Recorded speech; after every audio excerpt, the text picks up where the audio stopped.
Chega à Câmara o projeto que define regras e contrapartidas para a renegociação da dívida dos estados.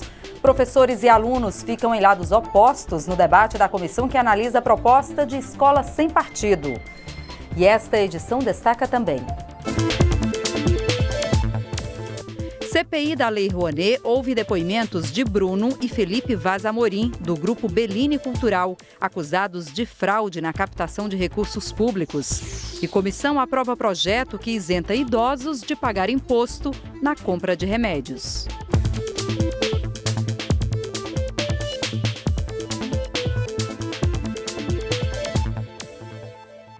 Boa noite, em Brasília, 8 horas. O Jornal da Câmara começa agora.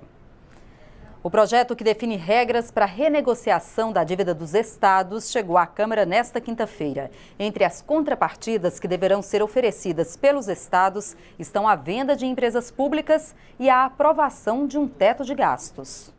Estados como Rio de Janeiro e Rio Grande do Sul vêm atrasando os salários de servidores públicos e pagamentos para fornecedores. Com a queda na arrecadação de impostos, os governos dizem que não têm dinheiro. No final de 2016, o Congresso aprovou um projeto de lei complementar que permitia aos estados adiar o pagamento das dívidas com a União. Mas o presidente Michel Temer vetou parcialmente a proposta, porque ela não incluía contrapartidas. O projeto encaminhado pelo governo define as condições para aderir ao chamado novo regime de recuperação fiscal. Os estados que quiserem participar vão ter que adotar um teto, congelando as despesas nos valores atuais, corrigidos pela inflação ou pelo crescimento da receita, o percentual que for menor. Vão ter que vender bancos estatais, empresas de energia e saneamento para pagar dívidas. Também vão ter que aumentar a contribuição previdenciária dos servidores ativos, inativos e pensionistas para no mínimo 14%, reduzir incentivos fiscais para empresas, eliminar benefícios para servidores estaduais que não existam no regime jurídico da União, criar o regime de previdência complementar, que já existe na União desde 2013. Os estados também ficam proibidos de sacar dinheiro de depósitos judiciais, de criar despesas permanentes, de fazer publicidade, a não ser de saúde e educação, de transferir dinheiro para entidades da sociedade civil e outros entes da federação. Em troca desses compromissos, o projeto permite que os estados suspendam o pagamento da dívida por 3 anos, prorrogáveis por mais 3, com retomada progressiva. Os governos também vão poder tomar novos empréstimos, mas só para financiar os ajustes, com ações de programas de demissão voluntária de servidores, modernização da cobrança de impostos, auditorias em folha de pagamento e renegociação de dívidas. Para participar do programa, o Estado precisa comprovar a dificuldade financeira e concordar com as contrapartidas exigidas. O Estado do Rio de Janeiro é o primeiro na fila para assinar o acordo. Várias das condições necessárias para isso, inclusive, já foram aprovadas pela Assembleia Legislativa. Mas outros estados também enfrentam forte recessão. O que pode ser, do ponto de vista jurídico, mais recomendado é que venha expresso e positivado na lei, que esteja de forma expressa, designada quais são as contrapartidas, para exatamente coibir tratamentos diferenciados para situações idênticas. Você não poder tratar um Estado que tenha uma relação política de forma mais branda e um Estado que possa ter amanhã ter acusações de perseguição. Falta generosidade, falta visão de grandeza, quando você quer obrigar a que os estados privatizem as poucas estatais que ainda têm e que prestam um serviço público importantíssimo. Aliás, a Câmara já se manifestou sobre isso. Fizemos uma discussão aqui sobre a renegociação das dívidas dos estados e não aceitamos impor aos estados as contrapartidas. E o presidente da Câmara, deputado Rodrigo Maia, acredita que o diálogo será fundamental. O governo federal entende que sem aquelas contrapartidas aprovadas em projeto de lei complementar, o governo federal não tem condição de assinar nenhum tipo de acordo de recuperação fiscal com nenhum estado, nem com o Rio. Então, como é que nós vamos resolver isso? Vamos conversar, vamos dialogar. Eu acho que o debate, o diálogo é o melhor caminho para se encontrar uma solução para isso. O problema é que o Rio de Janeiro e os servidores públicos do Rio de Janeiro, de serviços essenciais principalmente, eles precisam ter uma solução, porque daqui a pouco para a segurança, para a saúde, para a educação e aí não é bom para ninguém. Então, nós temos um problema, precisa ter uma solução. A comissão especial que discute o projeto de escola sem partido realizou mais um debate nesta quinta-feira. Desta vez foram ouvidos professores, estudantes e advogados. Uma proposta que pretende assegurar a neutralidade da educação no ambiente escolar, mas respeitando os valores familiares. Há quem veja nas 6 propostas que, reunidas, foram apelidadas de Escola Sem Partido, uma possibilidade de acabar com a doutrinação partidária nas escolas. Mas quem é contra argumenta que isso vai limitar a liberdade de expressão dos professores. Nesta audiência pública, a professora da área de Ciências Sociais garantiu que a proposta da Escola Sem Partido vem para assegurar uma necessidade do ensino, a pluralidade. Se você pode dar ao teu aluno a faculdade de conhecer várias concepções de um determinado conhecimento, você está fomentando o pluralismo, você está falando aquilo que é a tua preferência, aquilo que não é, e deixando o teu aluno com a experiência de vida dele e com o que ele aprende no âmbito privado, em casa, colocar a postura que mais o interessa. O que não pode é usar o espaço público para invadir o campo que é privado, é da família. Não é o que pensa a presidente da União Brasileira dos Estudantes Secundaristas. Camila acredita que a proposta limita a atuação dos professores dentro do ambiente escolar e que isso é ruim para os alunos. O que nós defendemos é que o professor ele possa exercer a sua função, que ele possa opinar, que ele possa cada vez mais cativar o estudante a ter um pensamento crítico, mas que ele não tenha que colocar a sua opinião política, a sua opinião pessoal nisso. A escola tem que ser política, mas não política no sentido partidário, política no sentido de debater. Durante as discussões, este advogado garantiu que o Escola Sem Partido é um projeto absolutamente constitucional e legal e que estimula a discussão política no ambiente escolar. O projeto Escola Sem Partido não está trazendo nenhuma obrigação, nenhum dever, nenhuma imposição nova. Ele, na verdade, está traduzindo na linguagem de deveres o que no nosso ordenamento jurídico já consta na linguagem de direitos. Por exemplo, quando a Constituição Federal traz o direito à liberdade de crença, se a Constituição traz esse direito, isso acarreta, logicamente, a um dever. Dentro da sala de aula, os estudantes têm o direito à liberdade de crença. Logo, os professores têm o dever de não violarem o direito à liberdade de crença dos estudantes.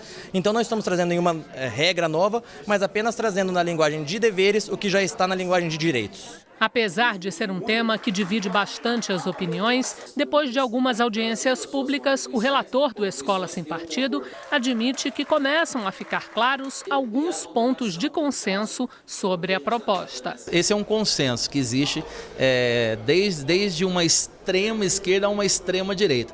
A liberdade de ensinar e de aprender, né? E aí entram as divergências no primeiro ponto, que é da liberdade de ensinar.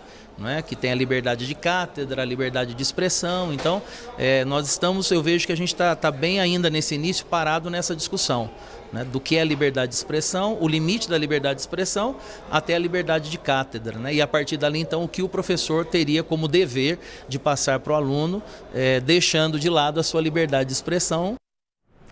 Em audiência na comissão especial que analisa mudanças no Código Penal, estudiosos criticaram as regras sobre prisão preventiva estabelecidas na lei. Para os juristas, o texto atual é muito genérico e facilita um abuso desse tipo de medida cautelar. A prisão preventiva é aquela em que não há prazo para o detento ser liberado. Deveria ser uma medida determinada pelos juízes de forma excepcional, feita apenas quando existir chance de o réu interferir nas investigações. Mas no Brasil, a prisão preventiva vem se transformando em regra. Por conta disso, quase metade das pessoas que estão nas penitenciárias ainda não foram julgadas. Durante a audiência pública na Câmara, o professor da USP, Maurício Dieter, defendeu que os juízes deveriam aplicar a prisão preventiva somente em caso de crime grave. A minha proposta é de que determinados crimes sem violência, sem grave ameaça para réus que ainda são primários, seja proibido ao juiz aplicar a prisão processual, tendo em vista que existem mecanismos menos coercitivos para poder resolver problemas similares. A maioria dos deputados da comissão se mostrou contrária ao fim da prisão preventiva, mas defenderam que o juiz seja obrigado a estipular um prazo para que o acusado não fique preso indefinidamente sem receber um julgamento justo. O prazo da preventiva também é fundamental, né, para que a gente possa também ter uma segurança que o processo ele não está aviltando o direito e a garantia do cidadão, né, porque o juiz não pode ser um inquisidor. Nós precisamos ter uma sanção em relação às prisões cautelares. Tem um prazo da prisão cautelar e normalmente esse prazo passa e a pessoa continua presa sem que tenha nenhuma sanção. Nós defendemos que, passado o prazo da prisão cautelar, a pessoa tem que ser solta. Prisão preventiva, prisão provisória não pode ser algo interminável. Assim como a prisão temporária tem prazo, penso que a prisão preventiva também precisa ter um regramento. Os pressupostos para a prisão preventiva, por exemplo, para a garantia da ordem pública. O que é a garantia da ordem pública? É um conceito aberto que deixa o juiz muito à vontade para acolher qualquer situação que porventura lhe convier.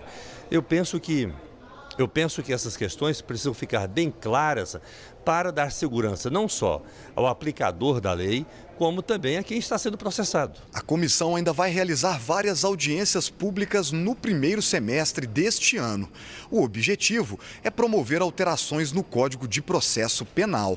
Para isso, foram escolhidos 5 relatores setoriais que vão ajudar o relator, deputado João Campos, a formatar o texto final, que deverá ser votado na comissão em abril. A CPI da Lei Rouanet ouviu nesta quinta-feira mais 2 empresários acusados de fraude na captação de recursos por meio da lei, que deveria incentivar ações culturais. A Comissão Parlamentar de Inquérito, que analisa irregularidades na aplicação de benefícios fiscais concedidos por meio da Lei Rouanet, ouviu depoimentos de Bruno Vaz Amorim e Felipe Vaz Amorim, do Grupo Bellini Cultural. Os 2 foram acusados pela Operação Boca Livre da Polícia Federal de fraudes na captação de recursos públicos por meio da lei, como superfaturamento, apresentação de notas fiscais frias e shows com artistas famosos em festas privadas. Para o deputado Isalci Lucas, as irregularidades só foram possíveis por falta de fiscalização do Ministério da Cultura. Como não tem fiscalização, como não há nenhuma explicação dos erros cometidos, os caras vão fazendo. E aí foram avançando. Então você tem empresas do mesmo grupo que em momentos são proponentes, em outros momentos são fornecedores. A CPI da Lei Rouanet já fez várias audiências baseadas na operação da Polícia Federal contra o Grupo Bellini. Mas os deputados acreditam que ocorreram irregularidades também em outras empresas. O Grupo Bellini representa 2% dessa questão no mercado. Nós temos que avançar e buscar outros patrocinadores e captadores, e como, por exemplo, o que aconteceu com o recurso da Petrobras, do Banco do Brasil, Itaú Cultural, Fundação Roberto Marinho. Tem uma série de captadores e patrocinadores que envolvem vultuosas quantias, que a gente precisa ter isso de forma mais transparente. Não é uma CPI para ficar ali em cima só do que a Polícia Federal já fez em torno do Grupo Bellini. No meu entendimento, o Grupo Bellini cometeu ilegalidades, tem que ser responsabilizado, mas não fica só ali. Vamos apurar os demais erros e vamos apresentar propostas concretas para melhorar a Lei Rouanet e torná-la mais transparente e mais democrática. Como nós temos mostrado nas últimas semanas, uma comissão especial da Câmara está debatendo a reforma da Previdência. Além do debate em si, um elemento essencial nesse processo é o tempo. O relator já apresentou um plano de trabalho que está no centro dessa disputa. Quanto debate precisa ser feito para mudar a Previdência? Isso depende. A previsão inicial da comissão era fazer 9 audiências com especialistas. Nós queremos fazer uma reforma, mas não uma reforma a toque de caixa, como está se colocando aqui. Está muito rápido e nós achamos que é preciso ter mais tempo para negociar. A reclamação deu resultado. A comissão vai fazer outras 4 reuniões. O governo diz não ter pressa e que o importante é ouvir todos os envolvidos. Já estamos tendo várias audiências públicas, teremos um seminário internacional na comissão especial, dando oportunidade a todos, favoráveis e contrários, a manifestar-se e, obviamente, cada um defender o seu ponto e aquilo que acredita. A previsão inicial do relator era apresentar uma conclusão no dia 16 de março. Isso deve mudar. O relatório ficaria para o final do mês. A ideia dele é dar pelo menos um mês para discutir as mudanças. Se isso for mantido, a votação ficaria para o final de abril. O tempo é um elemento essencial nessa disputa, porque ele é o limite para realizar a mobilização social ou negociar politicamente uma saída. E tem mais um detalhe importante aí, o prazo para apresentação de emendas, ou seja, de sugestões de mudança no texto. Até agora, já foram 6 de 10 sessões e 8 emendas foram apresentadas. Até o final, o número de emendas poderá servir de termômetro para saber quantos e em que pontos os deputados discordam da reforma da Previdência.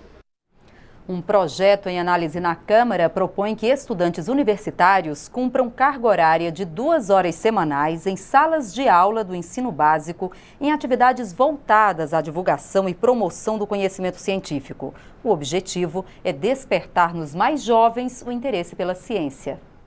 Não é difícil sensibilizar um jovem brasileiro para o desafio de aprender um esporte ou a música.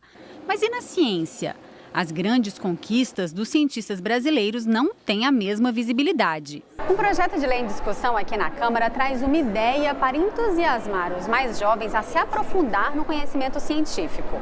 Transformar os universitários em porta-vozes da ciência dentro das salas de aulas do ensino básico, fazendo assim uma ponte entre universidade e escola. Se o projeto for aprovado, todo estudante de universidade pública terá de cumprir 2 horas semanais de alguma atividade relacionada à sua área de conhecimento para divulgar e promover a formação científica dos estudantes mais jovens.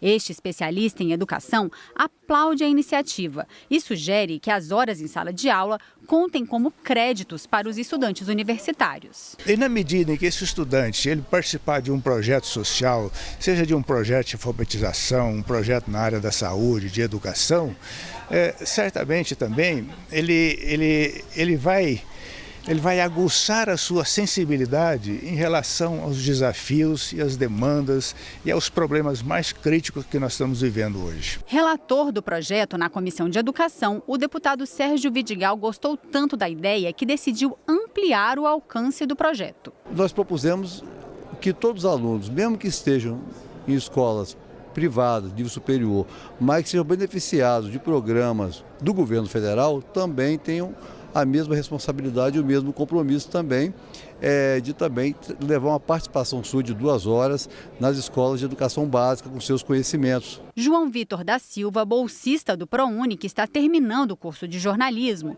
concorda com a iniciativa e se entusiasma com o impacto positivo que os universitários podem ter nas novas gerações. Eu, quando era criança, eu gostava de quando vinha alguém de fora para me ensinar, porque tirava aquele professor que eu via sempre e trazia algo novo, tipo um jovem.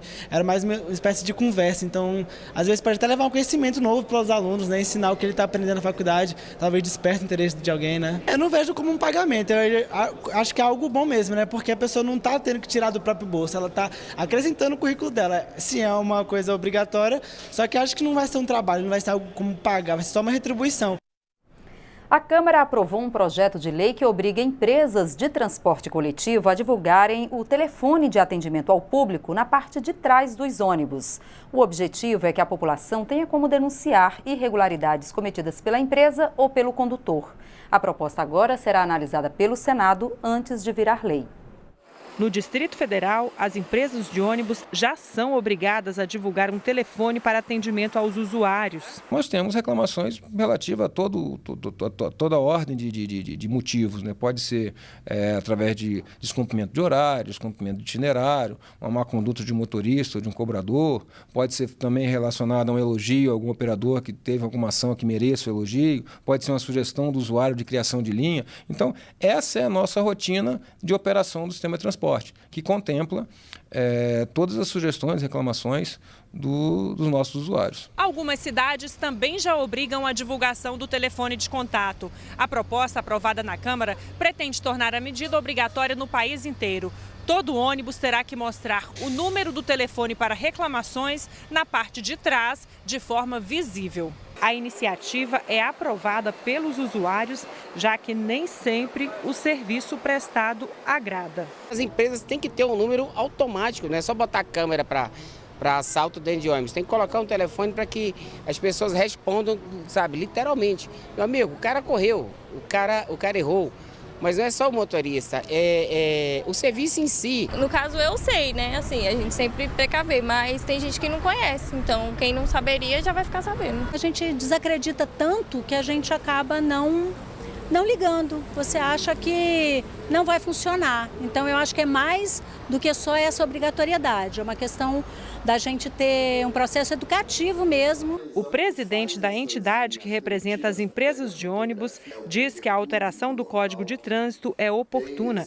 Para ele, as empresas também têm interesse em saber como está sendo tratado o usuário do transporte coletivo. É importante você conhecer a opinião do passageiro, né, com relação ao serviço que você presta, e também ter um feedback das pessoas que usam o transporte público diariamente do comportamento dos seus próprios funcionários. Quer dizer, o passageiro pode ser um fiscal da empresa e a gente vê, as empresas veem isso com bons olhos. Para a própria empresa é muito importante que ela tenha ali um canal para monitorar esses possíveis comportamentos eventualmente inadequados por parte de alguns motoristas. Fazendo isso, inclusive a empresa estará preservando o seu nome, preservando a sua marca. Não só na área de transporte, mas em todo o segmento, na área de saúde, na área de educação também. É sempre bom que nós tenhamos um telefone, uma orientação de onde nós podemos fazer a reclamação ou a sugestão ou até mesmo, às vezes, o próprio elogio, se há um comportamento dentro do padrão, até mesmo acima da obrigação daquele motorista. A população brasileira está envelhecendo. A Organização Mundial da Saúde prevê que o número de pessoas com mais de 60 anos no país deve triplicar até 2050.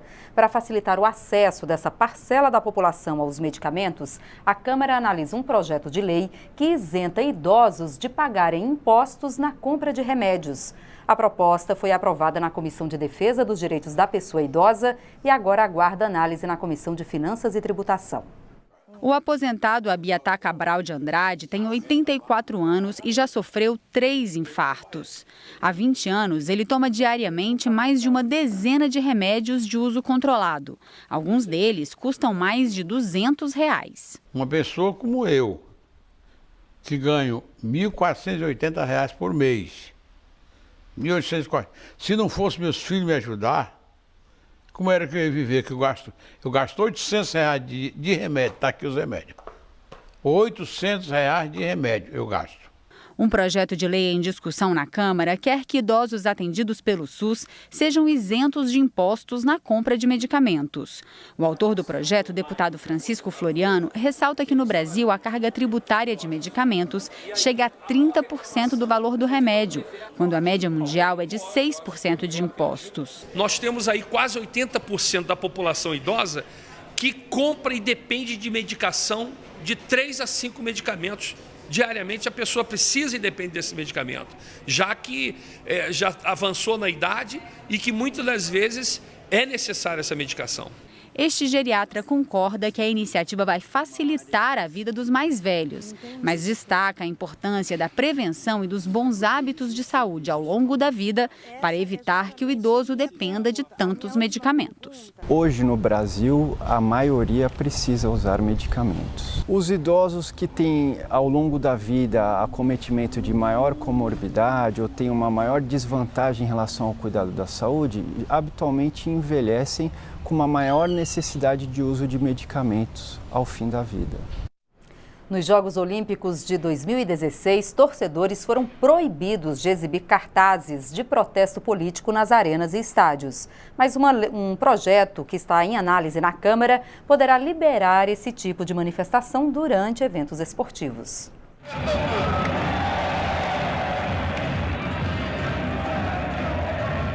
O barulho orgulho da torcida é um dos principais elementos do espetáculo do esporte, mas o Estatuto do Torcedor proíbe nos estádios a exibição de cartazes, bandeiras e qualquer manifestação ofensiva. Isso inclui conteúdo racista e de ódio aos estrangeiros. O problema é a interpretação desta lei.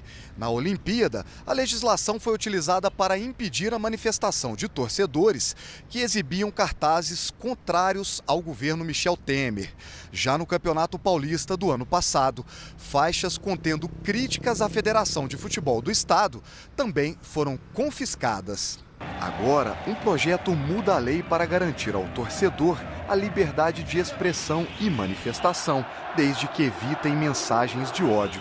A proposta já foi aprovada na Comissão do Esporte e teve como relator o deputado Raimundo Gomes de Matos. Essa matéria foi aprovada na Comissão de Esporte, houve um debate, não houve nenhuma objeção, nem como também emendas ao texto apresentado pelo Ivan Valente, a fim de que nós possamos normatizar esse direito que tem todos nós da livre liberdade de expressão, que é da nossa Constituição, do processo democrático brasileiro. Entre os torcedores, as opiniões se dividem sobre essa mudança na lei.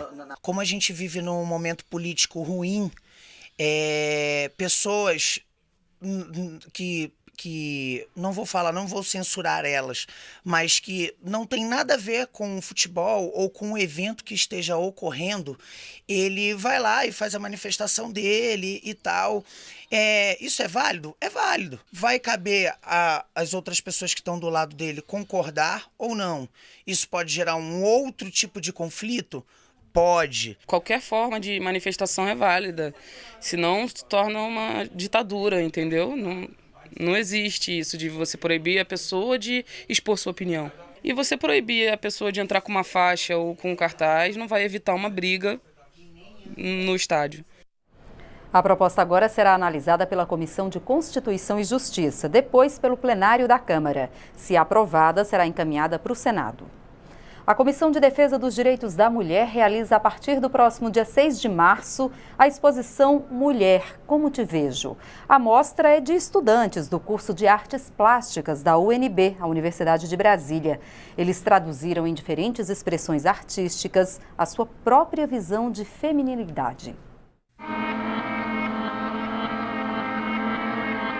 Expressar o que é ser mulher hoje e refletir sobre a igualdade de gênero em esculturas, em telas, na xilogravura e até com o bordado.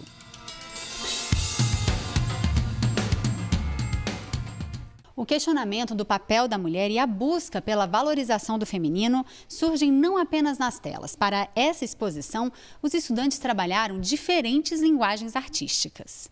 Eu aprendi a bordar com a minha avó desde criança, assim, e eu vi isso recentemente como uma estética artística. E eu vi na exposição uma oportunidade de demonstrar essa nova forma de expressão para mim. Letícia usou agulha e linha para retratar uma pioneira da política brasileira. Escolhi representar a Alzira Soriano porque ela foi a primeira prefeita do Brasil. Ela foi eleita mesmo antes das mulheres terem o poder de voto. Nas obras surgem ainda grandes nomes femininos na arte, na literatura. Mulheres que inspiram as novas gerações. De alguma forma elas marcaram história, seja conspirando, seja escrevendo alguma coisa. Mas que elas, de alguma forma, deixou a marca delas assim, na sociedade. Aqui tem Anne Frank, Anita Garibaldi, tem a Fúvia, Joana d'Arc, entre outras aqui. Mas nem sempre é uma mulher famosa que serve de modelo para estes jovens artistas na busca pela igualdade. A inspiração pode estar dentro delas mesmas. É uma personagem que eu criei quando eu era criança, que ela partia da ideia de brincar de ser princesa. Só que no caso, a princesa quem tinha o cavalo branco e a espada. Então, essa personagem ela serviu de referência para mim do que eu queria ser como pessoa durante muito tempo. Dessa garra de você lutar pelas coisas que você quer.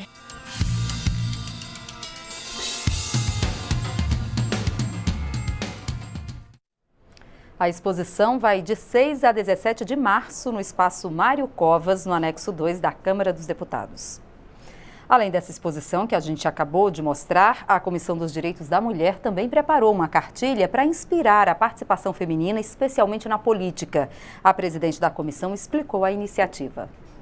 A cartilha do empoderamento da mulher foi a finalização da primeira comissão permanente da mulher na Câmara dos Deputados. Nós pegamos todas as mulheres, as contribuições que elas tiveram na comissão, fizeram um artigo, fizeram um perfil para se mostrar a outras mulheres como são as mulheres empoderadas, para que com isso sirva de exemplo e de vontade para que elas possam chegar nos parlamentos brasileiros, nas câmaras de vereadores, nas Assembleias Legislativas, na Câmara Federal, no Senado.